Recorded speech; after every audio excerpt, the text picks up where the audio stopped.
Hello and welcome everyone to my channel Bone Basics.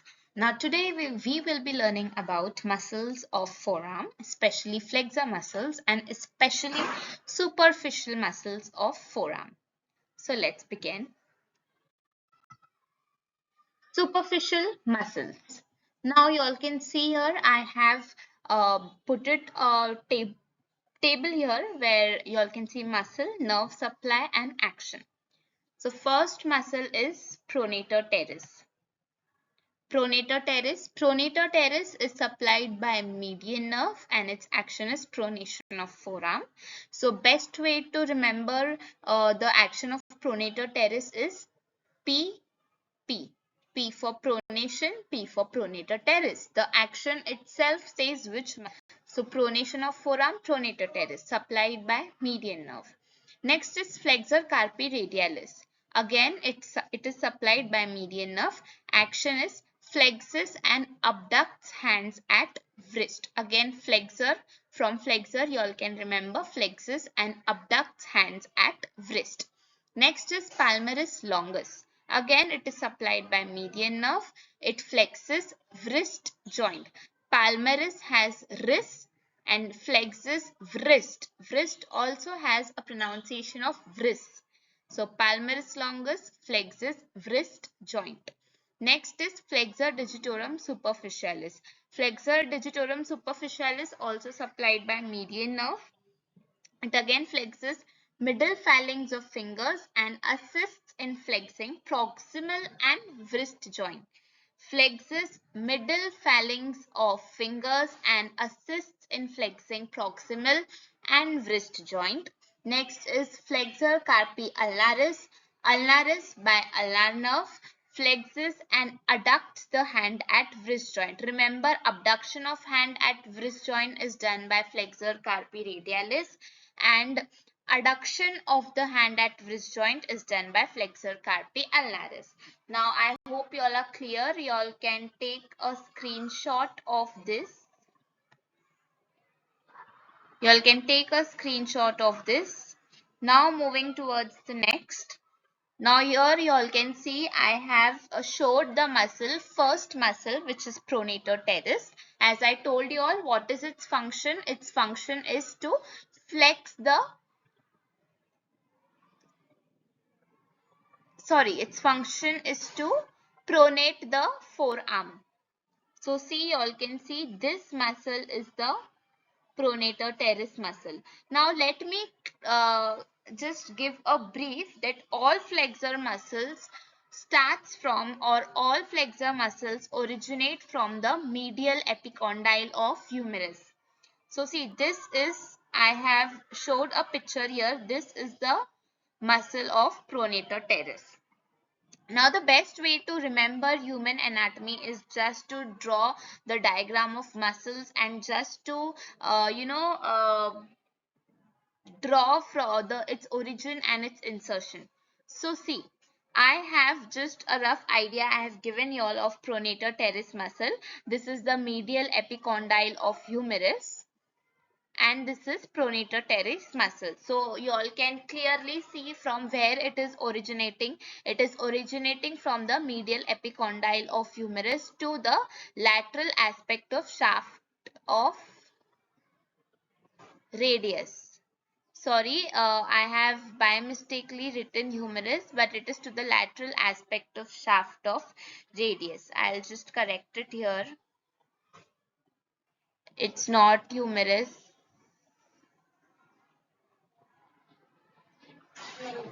It is radius.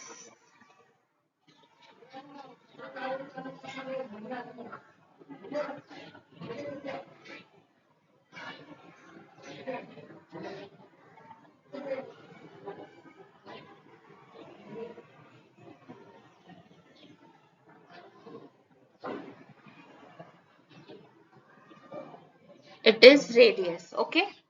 So it originates from medial epicondyle of humerus to lateral aspect of shaft of radius. So origin and insertion is clear from here to here. You all can take a screenshot for your notes or you all can include this in your notes. Now moving nerve supplies, you all know it is by median nerve, and again I'll repeat what is its action. Its action is to pronate the forearm. Now moving towards the flexor carpi radialis. Here you all can see on the forearm the exact location of flexor carpi radialis. Again, flexor carpi radialis originates from medial epicondyle of humerus. You all can see I have showed here that it originates from the medial epicondyle of humerus to bases of second and third metacarpal bones. See, it originates from medial epicondyle of humerus and it inserts to the basis of second and third metacarpal bones. You all know the metacarpal bones, right? So it inserts on the second and third metacarpal bone. Moving towards the next, palmaris longus. You all can see this is palmaris longus muscle. This is the whole palmaris longus muscle. Again, it originates from medial epicondyle of humerus to the flexor retinaculum and palmar aponeurosis. This is palmar aponeurosis. Flexor retinaculum is a band at the wrist joint. So it originates from medial epicondyle of humerus to flexor retinaculum and palmar aponeurosis. See. Flexor retinaculum is usually a band which is located here at the wrist joint. So that is flexor retinaculum, which is also referred to as carpal tunnel. So palmaris longus originates from the medial epicondyle to flexor retinaculum and palmar aponeurosis. It forms palmar aponeurosis. Now next, flexor digitorum superficialis. Here I have given a clear picture of flexor digitorum superficialis. Its origin is from medial epicondyle of humerus. Here you all can see the medial epicondyle of humerus. So its origin is from medial epicondyle of humerus and medial border of coronoid process of ulna. Medial C. Here you all can see coronoid process of ulna. So it is originating from the medial epicondyle of humerus and coronoid process of ulna, which is forming humero-ulnar head, and its second origin is anterior oblique line of shaft of humerus, which forms radial head.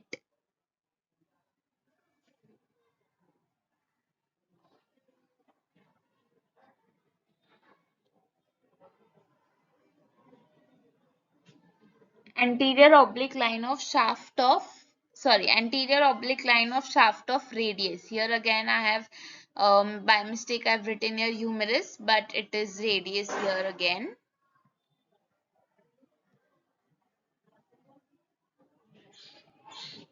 It is not humerus, it is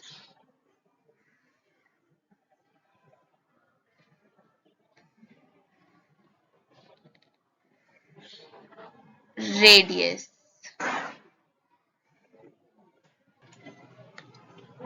So its second origin is from anterior oblique line of shaft of radius, which forms the radial head. Again, I will repeat, flexor digitorum superficialis has two origins. One from the medial epicondyle of humerus and medial border of coronoid process of ulna, which forms humero-ulnar head. See, from humerus, medial epicondyle of humerus, and from coronoid process of ulna. It includes humerus and ulna. So it becomes humero-ulnar head. And next it has radial head, humero-radial head. So anterior oblique line of shaft of radius. 2. Now origin we have seen. Now where it is inserted? 2. Muscle divides into 4 tendons.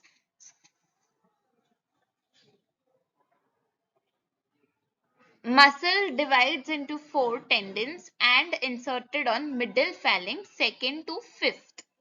Now see, this is the flexor digitorum superficialis. It originates from the 2 heads. Then it is inserted. Muscle here, it is divided into 4 tendons and inserted on middle phalanx, second to fifth. Second to fifth middle phalanx. And if first, see this is first, second, third, fourth, fifth. second to fifth middle phalanx. Its tendon is inserted on second to fifth middle phalanx. Here by mistake it is written 7, but it is and it is not 7 here. So muscle divides into 4 tendons and inserted on middle phalanx second to fifth. Moving towards next is flexor carpi radialis. You all can see the muscle here. How is flexor carpi radialis? Definitely it is on the radius.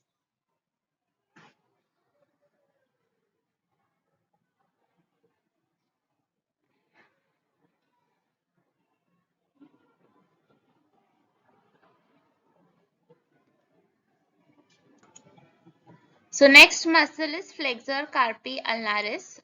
Again, by my mistake, I have written it flexor carpi radialis, but it is flexor carpi ulnaris. You all can see it is located on the ulnar bone here. It is located on the ulnar bone. The word itself says flexor carpi ulnaris, means it is located on the ulnar side of the bone.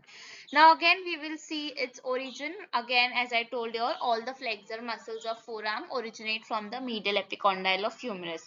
So again, it has two heads. So if it is originating from the medial epicondyle of humerus, it is called the humeral head. So medial aspect of olecranon process. Medial aspect of olecranon process. See, this is the olecranon process of the ulna. So it originates from the medial aspect of ulnar olecranon process and posterior border of ulna, which forms the ulnar head. Humeral head, it forms the humeral head by originating from the medial epicondyle of humerus. Now, how it is forming the ulnar head? By originating from the medial aspect of the olecranon process and posterior border of the ulnar head to pisiform bone base of fifth metacarpal bone. Okay, to the and it is inserting to the pisiform bone and base of fifth metacarpal bone. See, here it is clearly seen pisiform bone and base of fifth metacarpal bone. It is inserted to the base of fifth metacarpal bone. So here I end this session. I hope you all understood. If you all have any doubts, do ask me the doubts in the comment section, and I have notes of the uh, enact this flexor muscles. I am having notes of flexor muscles. So if you all want the notes, please do drop down in the comments. And also I do take one-to-one sessions for human anatomy or online through Zoom meeting. So if you all are interested, again please do drop a comment in the comment box, and my team and or I will personally guide you through the steps of joining my classes. Thank you so much.